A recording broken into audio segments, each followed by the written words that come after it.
So let's start off with the first step. The first step about open houses that you need to understand is that every buyer that comes into an open house is in the buying process at some level.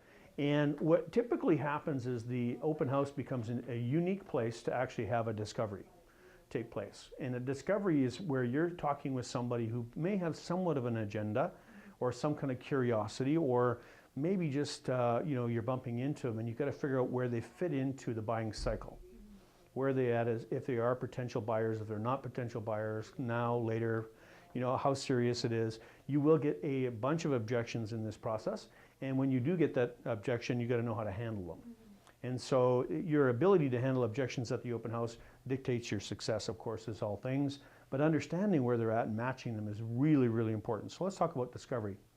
Discovery is at the open house in a big context. It's about where you ask the questions that help you understand what the client's really looking for, wanting, or what their real agenda and motivation is. So you're going to need to poke some questions, because if you've ever been to an open house, you understand that when people walk through the door, they tell you two things. One is that they've got an agent and I'm just looking. And you have to be able to handle those objections right off the bat. Those are nervous responses that people have to push back a salesperson. It's the old adage of, you're walking in, you want to buy a pair of shoes or a dress, and you walk into the store and you say, I'm going to go buy something, and you want to buy today because you only got a certain amount of time. Right.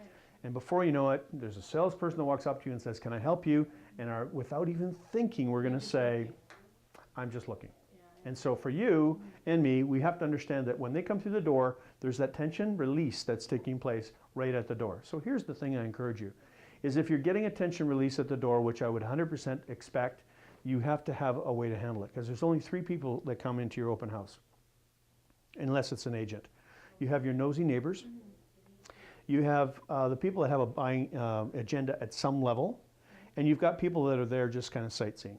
By the look of them, can you find out which category they belong to? No, and so that's a great question. What I usually do is I ask them, what brings you into the open house? So that's the first question that you ask. That's the discovery. I'm going to get into it in a few seconds, so I'll map it right out for you. I just want you to know the definitions I'm going to be